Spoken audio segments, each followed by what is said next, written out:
Nice to meet you, Jill. I am U.B.C.S. platoon leader Mikhail Viktor. My team was sent here to rescue civilians. Right. How's that going for you? The city is completely cut off.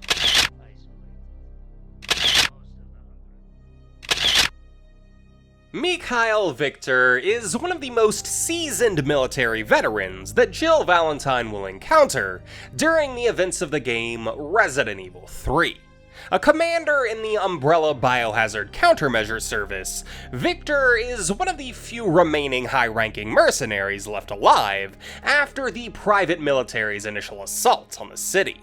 Left bloodied and bruised by the chaos of Raccoon, Viktor would take up a position in the subway tunnels with what was left of the U.B.C.S., attempting to save those he could from the madness occurring just above their heads. This looks bad. They're coming. Get ready. Fire. Fire. Stay together. Calm down. The story of Mikhail Viktor as we know it begins with his birth in a place known as St. Petersburg in the country of Russia. Born into a world that had only recently moved on from the brutalities of the Second World War, Mikhail would be raised in a Soviet Union that was struggling to pick up the pieces from the massive human and economic casualties that it had just suffered. Yet, despite the hardships and shortages that the young man would have suffered, Mikhail never let the difficult conditions of his upbringing rob him of his warm-hearted nature. When he became a man, Mikhail would enlist in the Soviet Army, and before the Union's eventual collapse in 1991, he would attain the impressive rank of captain, a prestigious position granted him thanks to an inborn ability to lead. It would also be during this time that Mikhail would meet and marry his wife, a woman associated with a movement for ethnic independence for the minority that she belonged to. This relationship would call him into conflict yet again, this time in opposition to the Russian Federation, who had come into power after the fall of the Soviets. With guerrilla tactics, Mikhail in this organization would see several victories against the Federation forces. But with the staggering gap in resources and manpower, it wouldn't be long before they would be defeated and captured.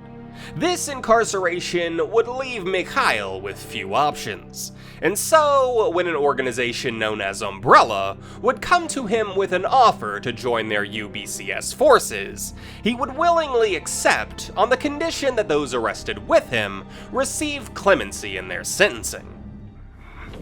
Why? Are you worried about teammates?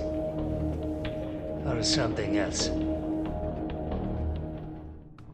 During his time with the U.B.C.S., Mikhail's leadership abilities would once again earn him a prestigious role within the organization, this time landing him as commander of the service's Delta Platoon, his spirit and intellect forging a high sense of loyalty with the mercenaries within its ranks. A loyalty that would soon be put to the test, as in September of 1998, Mikhail's Delta Platoon would be selected to be sent into their most deadly mission yet.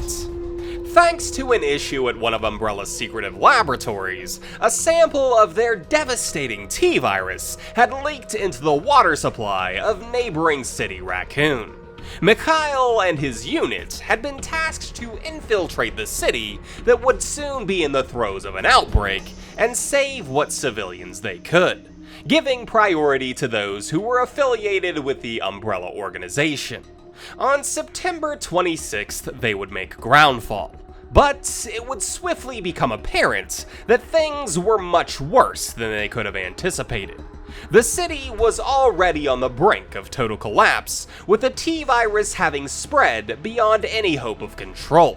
Mikhail and his platoon would attempt to round up civilians for extraction, but the overwhelming onslaught of the undead would prove more than they could handle.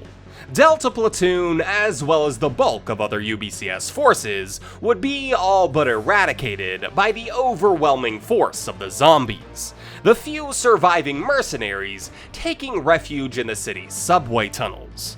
Mikhail would be the highest ranking of the survivors, taking over as commander despite the heavy injuries that kept him sidelined from returning to the chaos.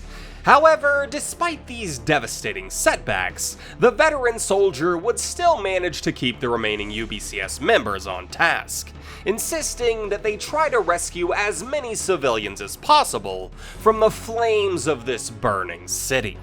Mikhail Viktor is one of the most well-intentioned men that Jill will meet over the course of her adventures in Raccoon. A man who had been living in conflict for his entire life, thriving in a life defined by battle and blood. And though he may have been working for an organization that could clearly be defined as villainous, Mikhail's actions in this rapidly decaying city would ensure that he died a true hero.